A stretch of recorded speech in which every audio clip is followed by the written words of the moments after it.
नमस्कार, आपका हमारे न्यूज चैनल UK24 न्यूज में स्वागत है। मलबे को भेद मजदूरों तक पहुंचा उम्मीदों का पाइप। सिलगेरा टनल के भीतर फंसे लोगों को तक पर्याप्त ऑक्सीजन खाद्य सामग्री पहुंचाने के लिए 6 इंच की पाइप लाइन डालने में सफलता मिल गई है। रविवार रात 12 बजे से जारी ड्रिलिंग के बाद सोमवार अपराह्न 3:30 बजे के करीब 6 इंच के पाइप का दूसरा सिरा मलबे के पार मजदूरों के पास पहुंचा। पाइप से पहली बार फंसे लोगों तक खिचड़ी पहुंचाई गई। NHIDCL के निदेशक अंशु मनीष खलको और DM अभिषेक रूहीला ने शाम को इसकी जानकारी दी। उन्होंने कहा कि 53 मीटर पाइप ड्रिल किया गया है। बेटी से दुष्कर्म में वायुसेना का कर्मचारी गिरफ्तार। बेटी से दुष्कर्म के आरोप में रायपुर थाना पुलिस ने पिता को गिरफ्तार किया है। आरोपी वायुसेना में 4th श्रेणी कर्मचारी है और हाल में दिल्ली में तैनात था। मंगलवार को पुलिस उसे कोर्ट में पेश करेगी। लिखने की कला भूलते जा रहे स्कूली बच्चे। मोबाइल, कंप्यूटर और ऑनलाइन दुनिया में अधिक वक्त बिता रहे बच्चे लिखने की कला भूलते जा रहे हैं। इसकी वजह से व्हाट्सएप, यूट्यूब, गूगल में वॉइस रिकॉग्नाइजेशन सिस्टम का बढ़ता प्रयोग है। यानी बच्चे टाइप करने के बजाय बोलकर काम कर रहे हैं। लैपटॉप पर भी वर्ड डॉक्यूमेंट में काम करते समय बच्चे बोलकर ही लिख रहे हैं। लिखने का प्रयास और अभ्यास धीरे धीरे कम व बिल्कुल बंद होने से लिखने की कला में हमारे बच्चे पिछड़ रहे हैं। अल्मोड़ा में नवजात को लगा दी एक्सपायरी वैक्सीन। ताकुला स्थित प्राथमिक स्वास्थ्य केंद्र में एक्सपायरी डेट की वैक्सीन लगाने से एक नवजात की हालत बिगड़ गई। यह बुध बच्चे अल्मोड़ा मेडिकल कॉलेज के बेस अस्पताल के NICU में जिंदगी की जंग लड़ रही है। नवजात के परिजनों ने इस संबंध में स्वास्थ्य विभाग पर गंभीर आरोप लगाए हैं। टेहरी संदिग्ध परिस्थितियों में स्कूटी सवार युवती जिंदा जली। भवानी उत्तरकाशी मोटर मार्ग पर सोमवार को संदिग्ध परिस्थितियों में एक युवती की जलने से मौत हो गई। शव के पास युवती की स्कूटी भी जली हुई मिली। पुलिस ने पंचनामा भरने के बाद शव CHC हथियार मोर्चरी में रखकर परिजनों को सूचना दी। निदेशालय में 1.25 घंटे चली बैठक, मिला आश्वासन, नहीं माने शिक्षक। लंबित मांगों के लिए आंदोलनरत शिक्षकों की सोमवार को विभागीय अधिकारियों के साथ शिक्षा निदेशालय में 1.25 घंटे चली बैठक में कुछ मांगों पर सहमति बनी है। शिक्षा महानिदेशक बंशीधर तिवारी ने बताया कि बैठक सकारात्मक रही है, लेकिन शिक्षकों का स्पष्ट कहना है कि आदेश जारी होने के बाद ही संगठन की ओर से कोई निर्णय लिया जाएगा। शिक्षा विभाग अब हाईकोर्ट में दाखिल करेगा याचिका। प्रदेश में शिक्षकों की पदोन्नति की जा सके, इसके लिए शिक्षा विभाग हाईकोर्ट में नोटिफिकेशन एप्लीकेशन दाखिल करेगा। विभाग ने इसके लिए शिक्षा निदेशक माध्यमिक शिक्षा को अधिकृत किया है। शिक्षा सचिव रविनाथ रामन ने इस संबंध में आदेश जारी कर दिया है। नर्सिंग अधिकारी पद पर चयनित अभ्यर्थियों को शीघ्र मिले तैनाती। संविदा एवं बेरोजगार नर्सिंग अधिकारी महासंघ ने राज्य के नर्सेज महासंघ के पदाधिकारियों से मुलाकात कर नर्सिंग भर्ती में आ रही समस्याओं को उठाया। महासंघ ने स्वास्थ्य विभाग में नर्सिंग अधिकारी पद पर चयनित अभ्यर्थियों को शीघ्र नियुक्ति पत्र देकर तैनाती देने की मांग की है।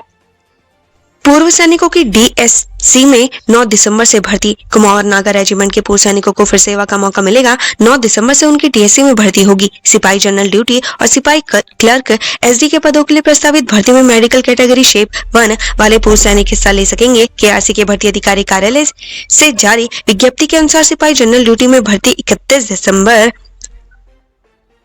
2021 से 30 नवंबर 2023 तक सेवानिवृत्त हुए 46 साल से कम आयु के अभ्यर्थी हिस्सा ले सकेंगे। उनकी सेना निवृत्ति की अवधि 2 साल से अधिक नहीं होनी चाहिए। सिपाही क्लर्क के लिए 31 दिसंबर 2018 से 30 नवंबर 2023 तक सेना निवृत्त हुए पूर्व सैनिक भर्ती में शामिल होंगे। उनकी सेना निवृत्ति की अवधि 5 साल से अधिक नहीं होनी चाहिए। भर्ती के लिए अभ्यर्थी की आयु 48 साल से कम और मेडिकल कैटेगरी शेप 1 होनी जरूरी है। 7 दिन में देना होगा नक्शा स्वीकृति का अनापत्ति प्रमाण पत्र। एकल आवासीय और गैर आवासीय भवन के नक्शे पास करने के लिए विभागों को 7 दिन में अनापत्ति प्रमाण पत्र देना होगा। प्रदेश सरकार ने एकल आवासीय और गैर आवासीय मानचित्र स्वीकृति के लिए अनापत्ति प्रमाण पत्र की प्रक्रिया में सरलीकरण किया है। महीने में मानचित्र के 70% लंबित मामलों का निपटारा न करने वाले अधिकारी का वेतन रोका जाएगा। सोमवार को अपर सचिव अतर सिंह ने सभी प्राधिकरणों को आदेश जारी कर दिए हैं। 400 शिक्षकों के अंतरमंडलीय तबादलों के लिए प्रस्ताव भेजा। शिक्षा विभाग ने 400 शिक्षकों के अंतरमंडलीय तबादलों की तैयारी की है। शिक्षा महानिदेशालय ने इस संबंध में शासन को प्रस्ताव भेज दिया है। धारा 27 के तहत प्रस्ताव को मंजूरी मिली तो 200 शिक्षक गढ़वाल से कुमाऊं और इतने ही शिक्षक कुमाऊं से गढ़वाल मंडल में तबादला पा सकेंगे। मालदेवता PHC में फार्मासिस्ट करते हैं मरीजों का इलाज। प्राथमिक स्वास्थ्य केंद्र मालदेवता टाइप A में डॉक्टर की गैर मौजूदगी में फार्मासिस्ट मरीजों का इलाज करते हैं। दरअसल अस्पताल में एक ही डॉक्टर पदस्थ है। ऐसे में जब वह छुट्टी पर होते हैं तो फार्मासिस्ट मरीजों को देखने लगते हैं। इससे मरीजों को जान का जोखिम बना हुआ रहता है। सीवर मेनहोल चैम्बर के लिए जल संस्थान स्मार्ट सिटी आमने सामने। सीवर मैनहोल चैम्बर के लिए जल संस्थान और स्मार्ट सिटी का लोनीवी विंग आमने सामने आ गए हैं। जल संस्थान को सीवर लाइन में मेन होल के चैम्बर ढूंढे नहीं मिल रहे। इसके बाद स्मार्ट सिटी पर चैम्बर को सड़क के नीचे दबाने का आरोप लगा रहे हैं, जबकि स्मार्ट सिटी के लोनीवी विंग का कहना है कि सीवर मेन होल चैम्बर पहले से ही दबे हुए हैं, खुद जल संस्थान ही उनकी सुध नहीं ले रहा। मसूरी में दिखा गुलदार, लोगों में दहशत। मसूरी के कई क्षेत्र में गुलदार दिखाई देने से लोगों में दहशत का माहौल है। वन विभाग ने क्षेत्र में गश्त करने और लोगों को सतर्क रहने की अपील की है। मिनिस्ट्रियल कर्मचारियों ने पदोन्नति के लिए दबाव बनाया। Uttarakhand federation of ministerial services association ने शासन की नीतियों के खिलाफ गेट मीटिंग के जरिए विरोध जारी रखा। सोमवार को कर्मचारियों ने पशुपालन निदेशालय और श्रम विभाग में गेट मीटिंग कर विरोध जताया। शिक्षक ठोस कार्रवाई पर ही आंदोलन वापस लेंगे। शिक्षकों की 3 प्रमुख मांगों पर जल्द कार्रवाई हो सकती है। सोमवार को राज्य के शिक्षक संघ और अधिकारियों के साथ उच्च स्तरीय बैठक में डीजी शिक्षा वंशीधर तिवारी ने इसके संकेत दिए हैं और शिक्षकों को शैक्षिक सत्याग्रह वापस लेते हुए प्रधानाचार्य व प्रधानाध्यापक का प्रभार पुनः वापस लेने को कहा। शिक्षक संघ ने 2 टूक कहा कि ठोस आदेश होने के बाद ही आंदोलन पर निर्णय लिया जाएगा। फैकल्टी कम है तो कैसे मिलेगी एमबीबीएस पीजी की मान्यता। दून मेडिकल कॉलेज में कई विभागों में फैकल्टी की कमी बनी हुई है। इससे सत्र 2024-25 की यूजी और कई विभागों में पीजी की मान्यता को फैकल्टी की कमी पूरा करना चुनौती होगा। नवंबर के अंत या दिसंबर की शुरुआत में एनएमसी का दौरा संभावित है। कम वेतन के चलते पिछले दिनों में कई फैकल्टी छोड़कर जा चुके हैं। देवभूमि गढ़वाल महासभा में धूमधाम से मनी इगास। डागरा दुर्गा मंदिर में उत्तराखंड देवभूमि गढ़वाल महासभा की ओर से सोमवार को इगास के उपलक्ष्य में कार्यक्रम का आयोजन किया गया। सिलक्यारा सुरंग में फंसे मजदूरों के लिए दून में हवन, धुआं को उठे हाथ। उत्तरकाशी के सिलक्यारा टनल में फंसे 41 मजदूरों की सलामती के लिए दून में प्रार्थनाओं और दुआओं का दौर चला। कांग्रेस ने जहां पंचायती मंदिर में पूजा और हवन यज्ञ किया। 5 साल से बेटी को बना रहा था हवस का शिकार। 17 वर्षीय बेटी से दुष्कर्म में गिरफ्तार हुआ वायुसेना का कर्मचारी पिछले करीब 5 साल से बेटी का यौन उत्पीड़न करता आ रहा था। जब उसके साथ यह सब शुरू हुआ तब उसकी उम्र करीब 12 साल थी। ज्यादा समझ न होने से इसका विरोध नहीं कर पाई, जिसका फायदा उसके बाप ने उठाया। जब वह छुट्टी पर घर आता बेटी के साथ घिनौनी हरकत करता। हाल में उसके हौसले इतने बढ़ गए थे कि अप्राकृतिक यौन संबंध भी बनाया। नाबालिग से दुष्कर्म और ब्लैकमेलिंग में 2 युवकों को कैद। नाबालिग से दुष्कर्म और ब्लैकमेलिंग में पॉक्सो कोर्ट ने दुष्कर्म के दोषी को 20 वर्ष और उसके साथ ब्लैकमेलिंग में शामिल 2 युवक को 7 साल के कठोर कारावास की सजा सुनाई। पॉक्सो कोर्ट के जज पंकज तोमर ने दोनों पर 24,000 का जुर्माना लगाया। 11वीं में पढ़ने वाले छात्र ने सहपाठी से किया दुष्कर्म। सहपाठी किशोरी से दुष्कर्म के आरोप में पुलिस ने 11वीं के एक छात्र को गिरफ्तार कर लिया। साथ ही आरोपी के खिलाफ पॉक्सो और दुष्कर्म की धाराओं में मुकदमा दर्ज करते हुए जांच शुरू कर दी है।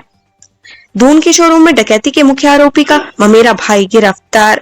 दून में राज्य स्थापना दिवस पर राजपुर रोड स्थित रिलायंस ज्वेलरी शोरूम में डकैती मामले में मुख्य आरोपी के ममेरे भाई को सरसपुर पुलिस ने गिरफ्तार कर लिया है। आरोपी से 2 जिंदा कारतूस, 325 बोर का तमंचा भी मिला है। पुलिस आरोपी से गहन पूछताछ करने में जुटी है। पुरानी पेंशन बहाली को नए सिरे से आंदोलन। राष्ट्रीय पुरानी पेंशन बहाली संयुक्त मोर्चा उत्तराखंड के बैनर तले नए सिरे से पुरानी पेंशन बहाली को आंदोलन होगा। चरणबद्ध तरीके से आंदोलन शुरू करते हुए 10 दिसंबर को सीएम आवास कूच किया जाएगा, जिस पर प्रदेश भर के कर्मचारी शामिल होंगे। कोऑपरेटिव बैंक भर्ती घपले की जांच पर जांच।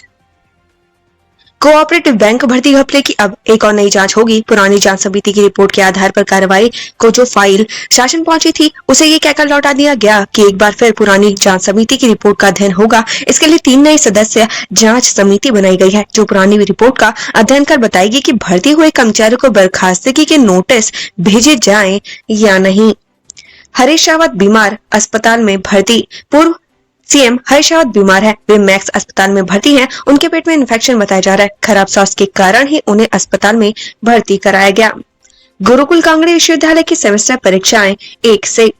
गुरुकुल कांगड़ी विश्वविद्यालय प्रशासन की ओर से विभिन्न परीक्षाओं का सेमेस्टर परीक्षा कार्यक्रम जारी कर दिया गया है। विश्वविद्यालय में सेमेस्टर परीक्षाएं 1 दिसंबर से शुरू होंगी। नोटिस बोर्ड पर परीक्षा कार्यक्रम चस्पा करने के साथ विश्वविद्यालय की वेबसाइट पर भी अपलोड कर दिया गया है।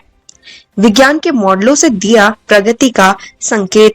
अटल उत्कृष्ट राजकीय इंटर कॉलेज में आयोजित 3 दिवसीय राज्य स्तरीय विज्ञान महोत्सव सोमवार को संपन्न हुआ। 3 दिनों तक चले इस महोत्सव में उत्तराखंड के सभी जिलों से आए बाल वैज्ञानिकों ने अपने मॉडल के प्रदर्शन के साथ विभिन्न प्रतियोगिताओं में भी भाग लिया। विजेताओं को प्रशस्ति पत्र और मेडल देकर सम्मानित किया गया। मतदाता सूची में दर्ज कराएं युवा अपना नाम।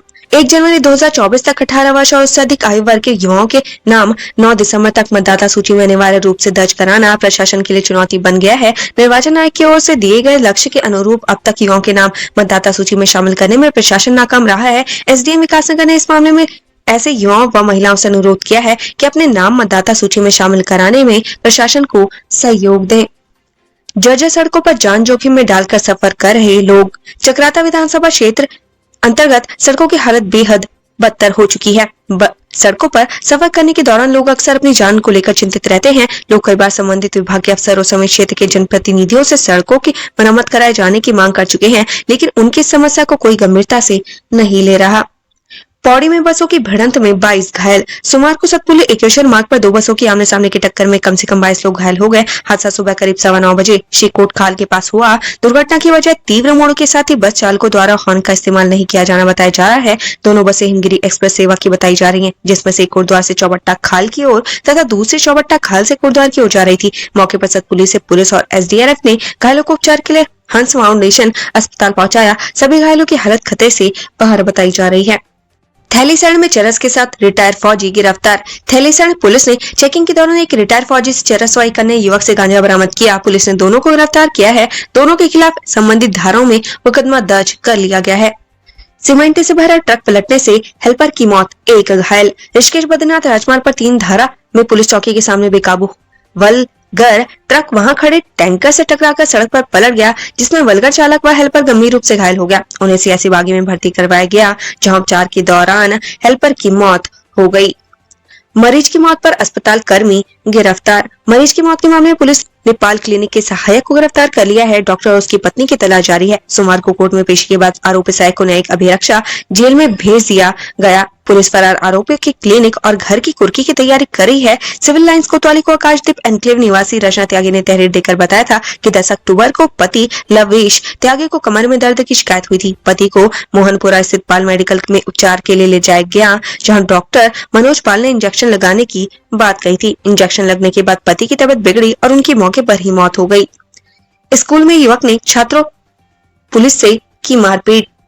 एक युवक ने राजकीय इंटर कॉलेज मुंडाखेड़ा में घुसकर बच्चों और शिक्षकों से अभद्रता की। सूचना पर सिपाही पहुंचे तो युवक व उनका साथी उन पर हमला कर भाग निकले। पुलिसकर्मी ने मुंडाखेड़ा निवासी सौरभ और उसके अज्ञात साथी पर राजकीय सेवक से मारपीट और सरकारी काम में बाधा डालने का मुकदमा दर्ज किया है। कुमाऊं भ्रमण के बाद लौटे महेंद्र धोनी। भारतीय क्रिकेट टीम के पूर्व कप्तान एमएस धोनी 3 दिन नैनीताल में ठहरने के बाद सोमवार को वापस लौट गए। सोमवार सुबह करीब 10 बजे वह पत्नी साक्षी व बेटी जीवा के साथ अपनी कार से दिल्ली की ओर चले गए। उत्कृष्ट विद्यालय में पढ़ाने को शिक्षक नहीं। नाचने का अटल उत्कृष्ट विद्यालय जीआईसी शिक्षकों की कमी से जूझ रहा है। विद्यालय में अंग्रेजी, गणित सहित अन्य कई विषयों के शिक्षक नहीं हैं। नतीजन विद्यालय में लगातार छात्र संख्या कम होती जा रही है। लगातार मांग के बावजूद शिक्षकों की नियुक्ति न होने से अभिभावक को अपने बच्चों के भविष्य की चिंता सता रही है। बसों में जगह नहीं, 2,500 खर्च कर गए दिल्ली देहरादून। जिला मुख्यालय से दीपावली के बाद मैदानी क्षेत्रों का रुख कर रहे यात्रियों को इन दिनों रोडवेज की बसों में जगह नहीं मिल रही। स्थिति यह है कि 2 अतिरिक्त बसों के संचालन के बावजूद स्टेशन में यात्रियों की भीड़ कम होने का नाम नहीं ले रही। सीट नहीं मिलने पर मजबूरन यात्री टैक्सियों से दिल्ली देहरादून की यात्रा कर रहे हैं, जिसके लिए मोटी रकम चुकानी पड़ रही है। आवेदन करने के बाद भी सरकारी नौकरी की परीक्षाएं छोड़ रहे युवा। जनपद के युवा सरकारी नौकरी की चाह में आवेदन तो करते हैं, लेकिन जब परीक्षा देने का वक्त आता है तो परीक्षा से दूरी बना रहे हैं। बीते 5 माह के दौरान प्रदेश की सरकार ने स्नातक स्तरीय 4 परीक्षाएं आयोजित कर चुकी है, लेकिन आवेदन करने वाले 5,000 से अधिक परीक्षार्थी परीक्षा केंद्र तक पहुंचे ही नहीं। बंदरोगा भर्ती में तो 51% परीक्षार्थियों ने परीक्षा ही नहीं दी। शिक्षा मित्रों को नहीं मिल रहा मानदेय वृद्धि का लाभ। राजकीय प्राथमिक विद्यालयों में सर्व शिक्षा अभियान के तहत कार्यरत शिक्षा मित्रों को मानदेय वृद्धि का लाभ नहीं मिल रहा है। निदेशक प्रारंभिक शिक्षा के आदेश के बावजूद 1.5 वर्ष से शिक्षा मित्रों को निर्धारित मानदेय से कम दिया जा रहा। लेकिन हैरानी की बात यह है कि विभागीय अधिकारियों को निदेशक के आदेश की जानकारी तक नहीं है। दो स्कूटी की भिड़ंत में छात्र घायल, बैंक कर्मी रेफर। लोअर माल रोड में रविवार रात दो स्कूटी की आपस में भिड़ंत हो गई। हादसे में बैंक कर्मी युवक और छात्र गंभीर रूप से घायल हो गए। मेडिकल कॉलेज बेस से बैंक कर्मी युवक को एयर सेंटर रेफर कर दिया गया, जबकि छात्र का यही उपचार चल रहा है। वहीं बदहाल व्यवस्था पर खत्याड़ी के लोगों ने हंगामा काटा। अल्मोड़ा में कोहरे और पाले ने बढ़ाई ठिठुरन। नगर में मौसम का मिजाज इन दिनों बदला हुआ है। पाले के साथ लग रहा है कि कोहरा लोगों में ठिठुरन पैदा कर रहा है। हालांकि दोपहर में खिल रही धूप राहत पहुंचा रही है। नवंबर माह के आधा गुजरने के बाद ठंड का प्रकोप भी बढ़ने लगा है। सुबह और शाम की ठंड लोगों को परेशान कर रही है। अल्मोड़ा में सोमवार को अधिकतम तापमान 20 डिग्री और न्यूनतम तापमान 9 डिग्री सेल्सियस दर्ज किया गया। उत्तराखंड से संबंधित ऐसी ही खबरें पाने के लिए हमारे चैनल को लाइक व सब्सक्राइब जरूर करें। धन्यवाद।